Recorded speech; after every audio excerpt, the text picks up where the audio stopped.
Може ли да се представите? Здравейте, аз се казвам Цветомир Цонев и съм един от организаторите на конкурса "Билките оживяват чрез децата". И в момента правим шапка, която ще бъде поставена в 11 видеа, които ще бъдат споделени в нашата Facebook страничка в помощ на вас. Аз казвам Дорохета Тракисткица, пратни ми е. Здравейте и от мен, аз съм Галена Върбева, автор на приказката "Баба Мравка и лечебните билки" и съм преподавател от град Шумен. Кои правила трябва да следват и къде могат да ги изтеглят детските градини? Най-важното нещо за правилата е, че те ще бъдат публикувани в нашата Facebook страничка "Билките оживяват чрез децата" и оттам всички детски градини ще могат да си ги изтеглят и да се запознаят с тях. Как ще бъде разделена приказката и по коя сцена ще трябва да рисуват децата? Приказката ще бъде разпределена на 10 основни сцени, плюс една допълнителна, тъй като трябва да илюстрираме и задната корица на нашата книжка.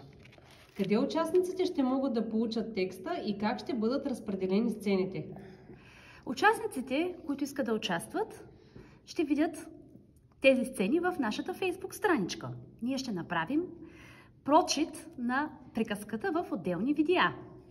Как могат детските градини да бъдат полезни за този проект?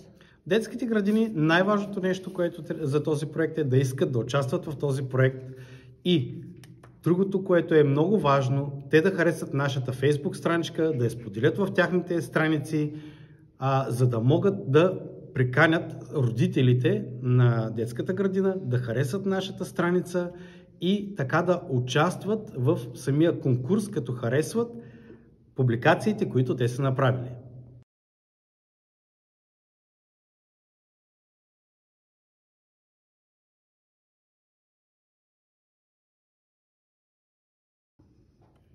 Шеста сцена. Да видим на кои области се пада. Хайде, моите момче, стигли. Благодаря.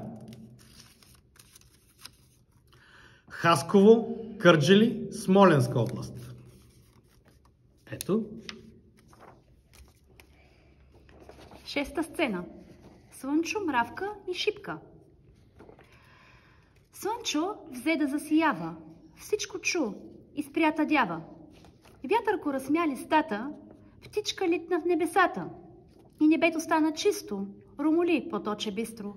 Но надолу в този час Мравка идеше към нас. Бавно, тежко тя ситнеше, мисли страшни там броеше. А очите уморени, сълзи избираха смирени. На баира Мравка беше.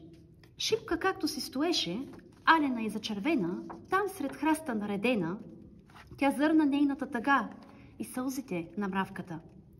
Що душата й е свило, Шипка я погледна мило. Бабо Мравке, що тъжиш? За някого ли тъй скърбиш? Вчера беше тъй засмяна, смело слезе от Балкана, бързо стигна в своята нива, от всички ти най-работлива, а днес си тъжна, съкрушена, сигурно си уморена. Баба Мравка спря пред всички. Храстчета, цветя, тревички. Тъжен поглед бавно вдигна, въздух сякаш не изстигна. Не съм аз уморена. Мъка друга е стаена. Болка в здравка се е свила. Кашля шумно и без сила. В мравешкото си легло е с топличко чело. Билков чай като добавка трябва аз да дам на здравка. Той ще стопли всички жили, ще й вдъхне нови сили. Моля, билчици добри, стръпче всички вие ми дайте, страшна добрина е, знайте.